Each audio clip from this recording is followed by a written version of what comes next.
Hello friends, आज अपन पढ़ने जा रहे हैं क्लास 9 का एक्सरसाइज है 5.1 का क्वेश्चन नंबर 7।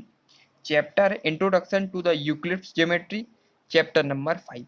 क्वेश्चन नंबर 7 है, why is axiom number 5 in the list of Euclid axioms consider a universal truth. Note that the question is not about the fifth postulates. Question कहना चाह रहा है why is axiom fifth, जो axiom fifth है, in the list of Euclid axioms consider a universal truth. जो ना 5वें number का एग्जिम्स है उसमें क्या ऐसी चीज दे के रखी है जो यूनिवर्सल ट्रुथ है, मतलब 100% क्या है वो ट्रुथ दे के रखी हुई है। और नोट भी लगा दिया उन्होंने कि note that the question is not about the fifth postulate. ये फिफ्थ पोस्टुलेट से नहीं दे के रखा, बेसिकली फिफ्थ एग्जिम से दे के रखा हुआ है ना। तो क्वेश्चन नंबर जो फिफ्थ एग्जाम है वो कहता है whole is always greater than its part.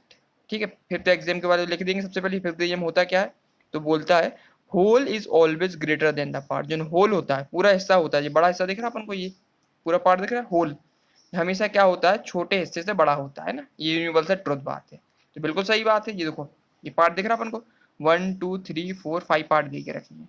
तो टोटल पार्ट कितना हो गया, होल 5 पार्ट हो गया।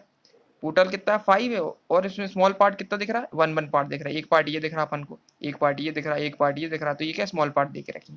तो बड़ा वाला पार्ट हमेशा बड़ा रहेगा ना छोटे वाले पार्ट से। छोटा वाला पार्ट हमेशा बड़े वाले पार्ट से क्या हुआ, बड़ा रहेगा ना। जो बड़ा 5, यदि 5 दे के रखा है तो 5 तो हमेशा ग्रेटर देन हुआ 1 से, है ना। ये 5 पार्ट दे के रखेंगे, एक पार्ट दे के रखेंगे। यदि इसमें 2 पार्ट ऐड करेंगे तब भी जो बड़ा वाला पार्ट रहेगा हमेशा बड़ा ही रहेगा ये।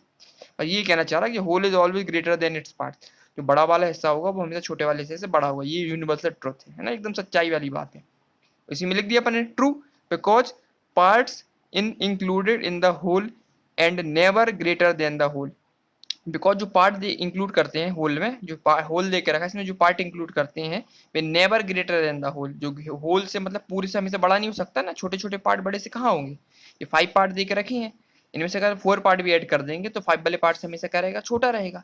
या ज्यादा से ज्यादा बराबर हो सकता है ना, पांचों पार्ट यदि ऐड कर देंगे तो पांचों पार्ट 5 ही पार्ट से बराबर हो सकते हैं, लेकिन कभी बड़े नहीं हो सकते ना इससे। और एक केस ये होगा कि हमेशा जो होल रहेगा हमेशा बड़ा ही रहेगा, है ना। 5 पार्ट है, जो 5 पार्ट दे के रखे हैं वो हमेशा एक पार्ट से बड़ा रहेगा। होल जो है ना, पूरे के अंदर कितने 5 पार्ट आ गए हैं, उसमें से एक पार्ट क्या रहेगा, होल से हमेशा छोटा रहेगा। तो ये क्या है कि यूनिवर्सल ट्रुथ बात है ना। जो एग्जाम 5 देकर रखा है इसमें ये देकर रखा हुआ है। तो क्वेश्चन नंबर 7 में ये लिख देना है, एग्जाम 5 था the whole is always greater than its part. जो होल होता है वो एक पार्ट से बड़ा होता है। ये ट्रू है because a part is including in the whole. क्योंकि जो होल के अंदर क्या होता है, पार्ट इंक्लूड होता है। पूरा होल देख के रखा, इसके अंदर एक छोटा पार्ट आ गया। And never greater than the whole, वो कभी भी क्या होता है, होल से बड़ा नहीं हो सकता। एक छोटा पार्ट बड़े बड़े वाले होल से थोड़ी हो सकता है ना। होल मतलब पूरा बड़ा पार्ट, तो छोटा वाला पार्ट तो छोटा ही रहेगा ना हमेशा। ये इसमें कहना चाह रहा है, ये बात का यूनिवर्सल ट्रुथ है। तो क्वेश्चन नंबर 7 था, उसमें यही पूछा था। इसमें बस इतना लिख देना है तुमको। एग्जाम 5 का लिख देना, एग्जाम 5 क्या थी, whole is always greater than its parts. True है because its parts is including in the whole. जो बड़ा पार्ट होता है उसके अंदर छोटा पार्ट आ जाता है। और never greater than the whole, वो कभी बड़े वाले पार्ट से छोटा नहीं होता है ना।